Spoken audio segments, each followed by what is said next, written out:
Selamat siang, salam sejahtera bagi kita semua. Assalamualaikum warahmatullahi wabarakatuh. Yang saya hormati Ketua Promotor Bapak Prof. Dr. Anies Irwan Muin. Yang saya hormati Co-Promotor Bapak Dr. Insinyur Yulijan MM. Kemudian pada tim penguji Bapak Prof. Dr. Ismu Hajar SEMM dan Ibu Dr. Marlinda SEMM. Terima kasih saya ucapkan atas kesempatan yang diberikan pada saya pada hari ini untuk menyampaikan tentang disertasi saya pada kegiatan seminar tertutup. Adapun disertasi saya dengan judul determinan keterlibatan kerja terhadap kinerja karyawan pada perusahaan pembiayaan. Pada bagian berikutnya yang ingin saya sampaikan di sini adalah hal yang menjadi latar belakang dalam penelitian saya atau pada bagian bab 1. Latar belakang pada penelitian disertasi saya ini adalah di mana ditemukan bahwasanya adanya karyawan yang belum optimal dalam mencapai target penjualan sebagai tujuan organisasi. Kita ketahui bersama bahwa tujuan organisasi adalah untuk mencapai atau juga untuk mendapatkan profit atau juga keuntungan. Dengan tidak tercapai target penjualan mengakibatkan lembaga pembiayaan mengalami kesulitan dalam melakukan operasional sehingga kalah bersaing dengan lembaga pembiayaan yang lainnya. Berdasarkan latar belakang di atas, peneliti tertarik untuk mengangkat judul penelitian tentang determinan keterlibatan kerja terhadap kinerja karyawan pada perusahaan pembiayaan, di mana disertasi ini merupakan studi empiris yang dilakukan pada beberapa perusahaan yang ada di Medan, Aceh, dan Pekanbaru. Kemudian dalam penelitian ini ditemukan 31 identifikasi masalah penelitian. Adapun identifikasi yang pertama adalah tingginya persaingan di lembaga pembiayaan sehingga menuntut organisasi untuk dapat menemukan strategi yang tepat dalam meningkatkan kinerja organisasinya. Identifikasi yang kedua adalah perubahan lingkungan terjadi di mana seluruh dunia mengalami pandemi COVID-19 sehingga kebijakan dalam pelaksanaan pekerjaan berjalan efektif dan efisien. Identifikasi yang ketiga adalah keadaan keuangan yang tidak stabil dan cenderung terguncang menuntut karyawan yang mampu memberikan dampak positif terhadap kehidupan jangka panjang organisasi. Identifikasi yang keempat, pemimpin sebagai puncak manajemen harus dapat memberikan dorongan semangat serta memilih karyawan yang dapat mendukung tujuan organisasi. Kemudian pada identifikasi yang kelima adalah perubahan strategi usaha yang terjadi di mana sebelumnya berfokus dalam melakukan pemasaran kredit atau penjualan beralih pada penarikan kredit. Halaman berikutnya masih dalam bagian identifikasi masalah penelitian. Identifikasi yang ke-11 adalah sebagai dampak dari adanya karyawan yang terpapar COVID-19, maka terhentinya kegiatan organisasi untuk jangka waktu yang tidak dapat ditentukan. Identifikasi yang ke-12, semakin tingginya kebutuhan biaya hidup yang harus dikeluarkan oleh masyarakat selama pandemi COVID-19. Identifikasi yang ke-13 adalah rendahnya perputaran ekonomi yang terjadi selama Indonesia memberlakukan pembatasan sosial berskala besar di setiap wilayah, provinsi, dan kabupaten. Identifikasi 14 adalah adanya larangan ekspor produk dari Indonesia ke beberapa negara Asia dan Eropa yang diberlakukan oleh beberapa negara. Identifikasi 15 adalah terjadinya penurunan nilai tukar kurs mata uang selama pandemi COVID-19 dibandingkan dengan nilai tukar mata uang dolar. Identifikasi 21, tingginya tekanan pekerjaan yang dialami oleh pemimpin dalam keadaan pandemi COVID-19. 22, terjadinya pengurangan biaya pengeluaran yang dilakukan pimpinan pusat sehingga berdampak terhadap pengelolaan pemimpin cabang.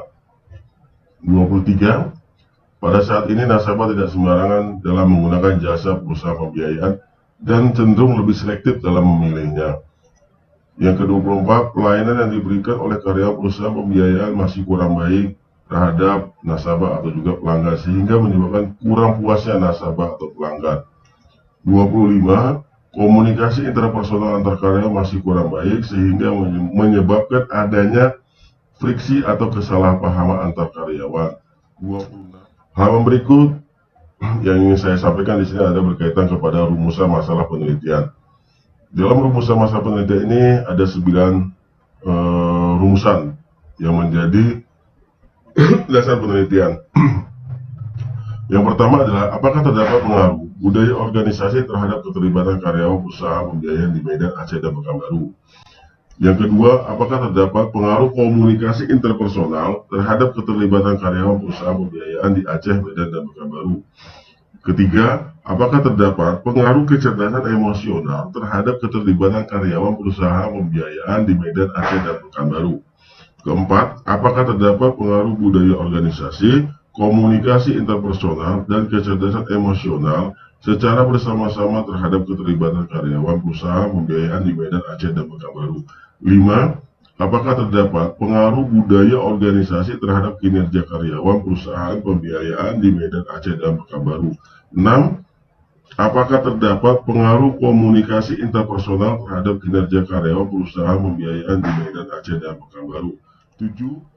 Berdasarkan rumusan masalah penelitian, maka tujuan penelitian juga dimunculkan. Ada 2 tujuan penelitian dalam disertasi ini. Yang pertama ada secara deskriptif untuk mengetahui karakteristik setiap variabel penelitian yang berkaitan dengan pengumpulan dan penyajian data sehingga dapat memberikan informasi yang bermanfaat bagi penelitian selanjutnya. Kemudian yang kedua ada secara inferensial. Secara inferensial yaitu di mana berkaitan kepada memberikan jawaban terhadap rumusan masalah penelitian yang saya jelaskan di halaman sebelumnya. Yang pertama adalah menguji dan menganalisis pengaruh budaya organisasi terhadap keterlibatan karyawan perusahaan pembiayaan di Medan, Aceh, dan Pekanbaru. Kedua, menguji dan menganalisis pengaruh komunikasi interpersonal terhadap keterlibatan karyawan perusahaan pembiayaan di Medan, Aceh, dan Pekanbaru. 3. Menguji dan menganalisis pengaruh kecerdasan emosional terhadap keterlibatan karyawan perusahaan pembiayaan di Medan, Aceh, dan Pekanbaru. 4. Menguji dan menganalisis pengaruh budaya organisasi, komunikasi interpersonal, dan kecerdasan emosional secara bersama-sama terhadap keterlibatan karyawan perusahaan pembiayaan di Medan, Aceh, dan Pekanbaru. 5. Menguji dan menganalisis pengaruh budaya organisasi terhadap kinerja karyawan perusahaan pembiayaan di Medan, Aceh, dan Pekanbaru. Nah, pada halaman berikut, masih dalam rangkaian bab 1, hal yang menjadi manfaat penelitian. Manfaat penelitian dari disertasi ini ada 2. Yang pertama adalah manfaat teoritis dan manfaat praktis yang kedua. Dalam manfaat teoritis ada 2 hal yang menjadi tujuan dari penelitian ini. Yang pertama adalah dapat memberikan sumbangan ilmu serta dapat dijadikan sebagai referensi untuk penelitian yang akan datang. Kedua, dapat memberikan sumbangan dalam aspek teoritis atau keilmuan bagi perkembangan ilmu manajemen sumber daya manusia untuk memecahkan, menemukan, dan mengantisipasi masalah secara terpadu dan menyeluruh terhadap topik kinerja karyawan. Sementara manfaat yang kedua yaitu manfaat praktis adalah dapat memberikan sumbangan pemikiran bagi perusahaan pembiayaan dalam rangka memperkuat daya saing yang dapat memajukan perusahaan sebagai salah satu penggerak kemajuan ekonomi di Indonesia. Halaman berikutnya kita masuk pada bagian bab 2 atau literatur review, di mana literatur review penelitian ini, topik penelitian ini yang menjadi dasar grand teorinya adalah menurut kajian daripada Colquitt tahun 2009 yang menjelaskan tentang teori integrative model of organizational behavior. Di dalam teori Colquitt ini ada penjabarannya. Yang pertama adalah 3 aspek yang menjadi dominannya adalah organizational mechanism yang terbagi 2 yaitu organisasional kultur, kemudian organisasional struktur, kemudian group mechanism yaitu leadership style dan behavior, kemudian leadership power dan negotiation, kemudian team process and communication, kemudian team characteristic and diversity. Kemudian aspek yang terakhirnya adalah individual karakteristik yaitu ability, personality, dan cultural value. Kemudian pada aspek berikutnya dalam teori Colquitt ini ada membahas tentang individual mechanism, yaitu ada 5 hal yang dibahas di individual mechanism. Yang pertama adalah job satisfaction, stress, motivation, trust, justice and ethics, kemudian learning and decision making. Kemudian pada aspek yang terakhir, yaitu adalah aspek individual outcome, yang mana ada dua hal yang dibahas, yaitu job performance dan organizational commitment. Berdasarkan kajian halaman sebelumnya, maka dalam penelitian disertasi saya ini ada sintesis yang dimunculkan dari teori atau konsep yang digunakan. Yang pertama adalah tentang budaya organisasi. Budaya organisasi disintesiskan merupakan sistem makna bersama terhadap nilai-nilai primer yang dianut bersama dan dihargai organisasi, yang berfungsi menciptakan identitas antara satu organisasi dengan organisasi lainnya. Dalam penelitian ini, dimensi yang digunakan adalah menurut kajian daripada Denison tahun 2016, di mana ada 4 dimensi. Yang pertama dimensi keterlibatan, yang terdiri dari ada 3 indikator. Yang pertama empowerment, team orientation, dan capability development. Kemudian dimensi kedua ada dimensi konsistensi, yang ada 2 indikator. Yang pertama ada coordination and integration, agreement and core value. Kemudian dimensi yang ketiga ada dimensi adaptabilitas, yang ada 3 indikator. Yang pertama ada creating change, customer focus, dan organizational learning. Dan dimensi yang terakhir ada dimensi misi, yang terdiri dari 2 aspek indikator. Yang pertama strategic direction and intent, kemudian yang kedua ada goals and objective vision. Kemudian komunikasi interpersonal disintesiskan adalah penilaian terhadap perpindahan informasi dari seseorang kepada orang lain dalam bentuk bahasa atau simbol yang dipahami pihak lain dan organisasi. Yang mana sintesis ini juga mengacu dari pendapat DeVito tahun 2013. Dimensi yang digunakan dalam disertasi ini yang berkaitan dengan komunikasi interpersonal adalah menurut kajian daripada Filippo dalam Mangkunegara 2014. Yang mana ada 3 dimensi yang dikaji, yaitu dimensi upward atau dimensi daripada atasan ke bawahan, yaitu ada 4 indikator, yaitu komunikasi dengan atasan di luar kantor, dalam kantor, saat rapat, atau juga melalui kotak saran. Yang kemudian ada dimensi yang kedua, dimensi downward atau juga penyampaian pendapat daripada karyawan ke atasan, yang mana ada 4 juga indikatornya, itu komunikasi melalui media, surat dinas, tatap muka, dan briefing. Yang kemudian yang ketiga ada dimensi horizontal atau antar karyawan, itu yang mana indikatornya ada komunikasi tatap muka antar karyawan berbagai sarana, saling mengingatkan, dan juga saling bekerja sama. Kemudian teori yang ketiga ada teori tentang kecerdasan emosional yang disintesiskan menurut pendapat yang sama dengan pendapat dari Ginanjar tahun 2003, yaitu kemampuan untuk mendengarkan bisikan emosi dan menjadikan sebagai sumber informasi penting untuk memahami diri sendiri dan orang lain demi mencapai tujuan. Dimensi menurut juga pendapat dari Ginanjar tahun 2003 yang ada terdiri 5 dimensi. Yang pertama ada dimensi pengendalian diri, di mana indikatornya adalah menyadari kelemahan, memiliki kepercayaan diri, dan juga mempunyai kemampuan. Dimensi yang kedua adalah dimensi pengendalian diri, yang mana indikatornya ada tidak ego, dapat mengontrol diri, dan tanggung jawab. Dimensi yang ketiga adalah dimensi motivasi diri, yang mana indikatornya ada berpikir positif, tidak mudah menyerah, dan memotivasi diri. Dimensi yang keempat adalah dimensi empati, yang mana terdiri dari indikator perasaan, menolong, dan motivator. Kemudian dimensi yang terakhir adalah dimensi keterampilan, yang terdiri dari indikatornya adalah problem solving, kerja tim, dan menerima kritikan. Lalu berikut, berdasarkan variabel atau konsep yang telah saya jabarkan di sebelah halaman sebelumnya, berikut yang ingin saya sampaikan di sini adalah berkaitan dengan kerangka konsep penelitian. Adapun kerangka konsep penelitian disertasi ini adalah di mana ada 3 variabel X, yaitu X1 yaitu budaya organisasi, X2 komunikasi interpersonal, X3 ada kecerdasan emosional, kemudian adanya variabel interpening atau variabel Y yaitu keterlibatan kerja, kemudian adanya variabel Z yaitu kinerja karyawan. Adapun hipotesis penelitian ada 9 yang bertujuan untuk menjawab rumusan penelitian yang ada. Yang pertama adalah terdapat pengaruh budaya organisasi terhadap keterlibatan karyawan perusahaan pembiayaan di Medan, Aceh, dan Pekanbaru. Yang kedua, terdapat pengaruh Komunikasi interpersonal terhadap keterlibatan karyawan perusahaan pembiayaan di Medan Aceh dan Pekanbaru. Ketiga, terdapat pengaruh kecerdasan emosional terhadap keterlibatan karyawan perusahaan pembiayaan di Medan Aceh dan Pekanbaru. 4. Terdapat pengaruh budaya organisasi, komunikasi interpersonal, dan kecerdasan emosional secara bersama-sama terhadap keterlibatan karyawan perusahaan pembiayaan di Medan Aceh dan Pekanbaru. 5. Terdapat pengaruh budaya organisasi terhadap kinerja karyawan perusahaan pembiayaan di Medan Aceh dan Pekanbaru. 6. Terdapat pengaruh komunikasi interpersonal terhadap kinerja karyawan perusahaan pembiayaan di Medan Aceh dan Pekanbaru.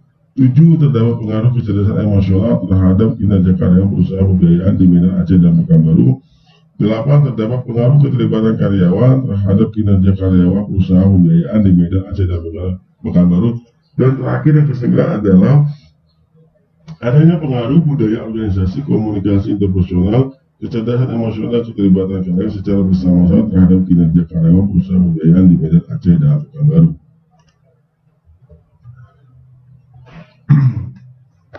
Halaman berikut ini berkaitan kepada metode penelitian. Jenis penelitian. Metode penelitian digunakan adalah metode penelitian yang digunakan penelitian ini adalah untuk melihat hubungan sebab akibat dan pengaruh antar variabel yang bersifat verifikatif inferensial. Kemudian metode yang digunakan dalam penelitian ini adalah metode survei yang bertujuan untuk mengkaji populasi besar maupun kecil dengan menyeleksi dan mengkaji sampel yang dipilih dari populasi itu untuk menemukan insidensi, distribusi, dan interrelasi relatif dari variabel-variabel menurut pendapat Creswell 2018. Dalam penelitian ini menggunakan metode Structural Equation Modeling atau SEM, di mana untuk pengujian hipotesis dibantu oleh program Israel versi 8.80. Subjek penelitian. Tipe investigasi dalam penelitian ini bersifat kausalitas, artinya menguji hubungan antara variabel-variabel yang sedang diteliti. Unit analisis dalam penelitian ini adalah perusahaan pembiayaan. Unit observasi dari penelitian ini adalah karyawan perusahaan pembiayaan yang ada di 3 wilayah, yaitu Medan, Aceh, dan Pekanbaru. Adapun jumlah responden sebanyak 200 sampel, sedangkan time horizon dalam penelitian adalah cross-sectional dilakukan berdasarkan satu waktu.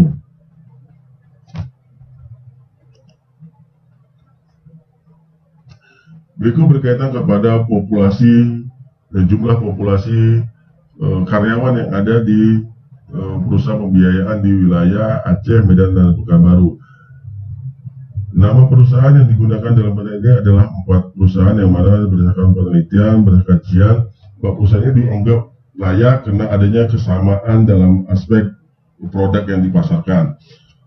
Berdasarkan komposisi atau juga jumlah populasi karyawan, secara total berjumlah 813 yang terbagi di dalam 4 perusahaan dan terbagi di dalam 4 wilayah. Berikut dipaparkan.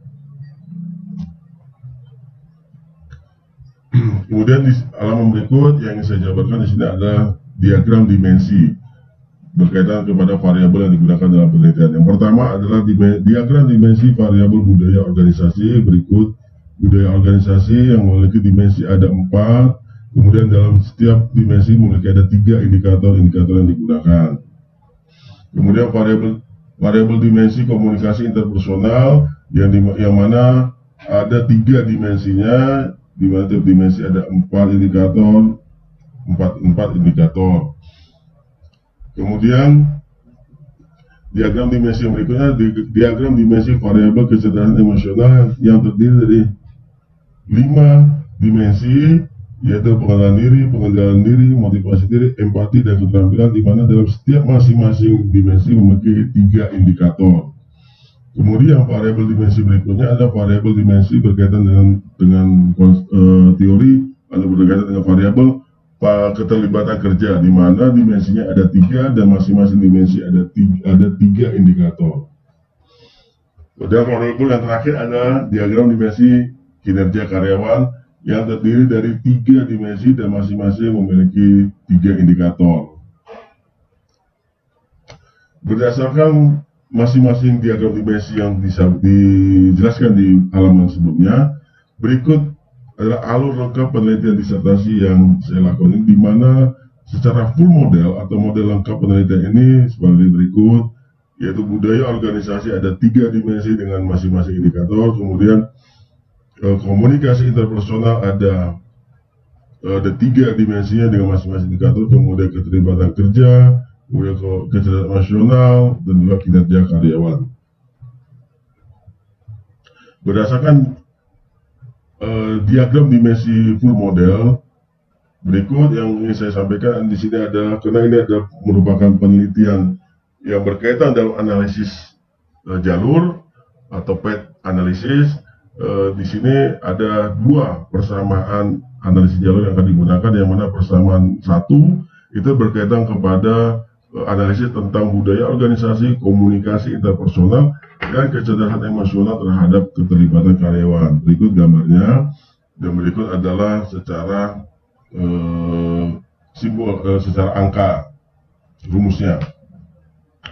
Kemudian yang berikut adalah ini merupakan bagian pada sub persamaan kedua, atau dikatakan path jalur yang kedua, di mana yang akan diuji di sini adalah budaya organisasi, komunikasi interpersonal, kecerdasan emosional, dan keterlibatan kerja terhadap kinerja karyawan. Berikut secara gambar yang bisa ditampilkan. Baik, dalam melakukan analisis SEM atau struktur evaluasi model, ada beberapa hal yang perlu untuk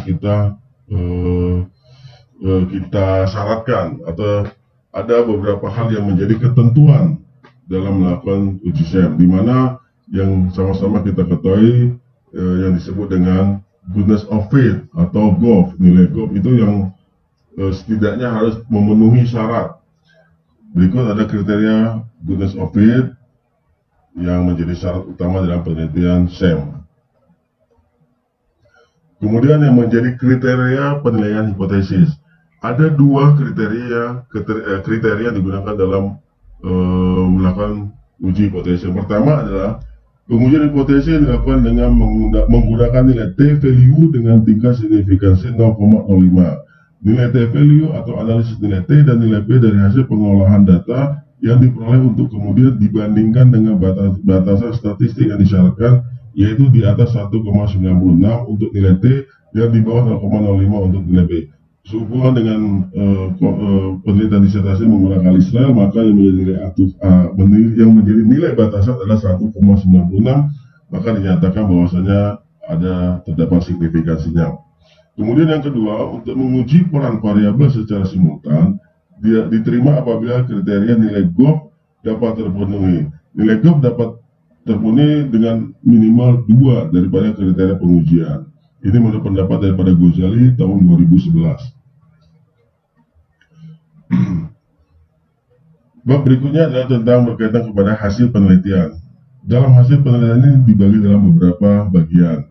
Yang pertama adalah berkaitan kepada karakteristik responden. Berikut saya jabarkan berkaitan kepada karakteristik responden, yang mana ada 3 aspek penilaian. Yang pertama berdasarkan jenis kelamin, berdasarkan pendidikan terakhir, dan berdasarkan usia.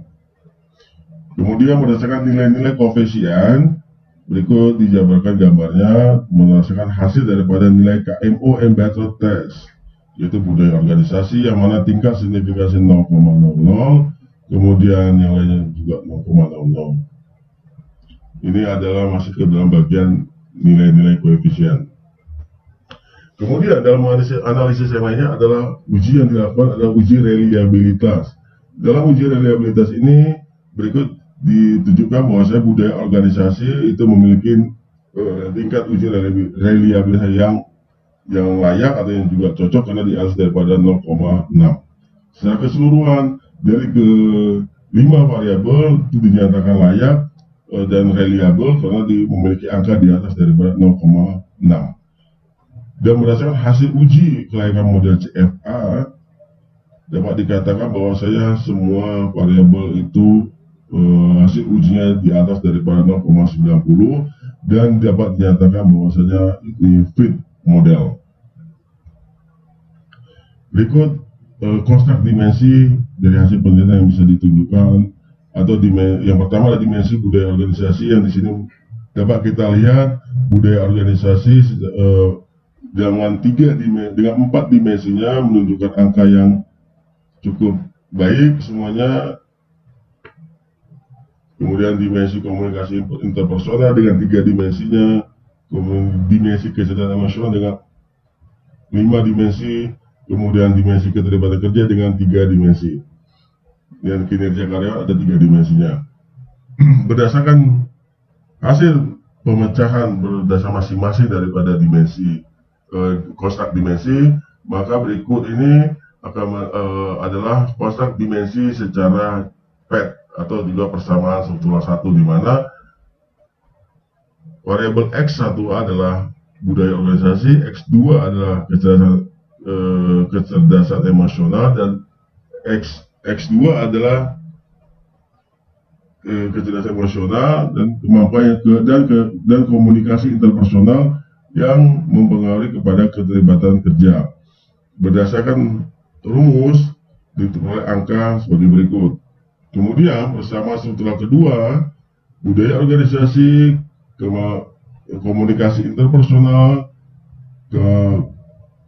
komunikasi keterlibatan kerja secara bersama-sama mempengaruhi kepada kinerja karyawan. Berikut adalah hasil rumusan analisisnya. Kemudian setelah dari PET analisis dari persamaan 1 dan persamaan 2 telah ditemukan hasil analisis atau ditemukan angkanya, maka peneliti kemudian menggabungkan untuk menciptakan untuk menghasilkan diagram jalur full model. Berikut gambarannya. Baik, lembaran terakhir ini adalah lembaran yang berkaitan kepada kesimpulan penelitian atau juga kepada saran penelitian. Dalam penelitian ini ada 2 saran yang perlu untuk dijelaskan dan juga bisa menjadi masukan bagi penelitian selanjutnya. Pertama adalah saran manajerial, variabel budaya organisasi, komunikasi interpersonal, dan kecerdasan emosional secara bersama-sama terbukti berpengaruh positif dan signifikan terhadap keterlibatan kerja. Variabel budaya organisasi berpengaruh terhadap keterlibatan kerja sebesar 0,79%.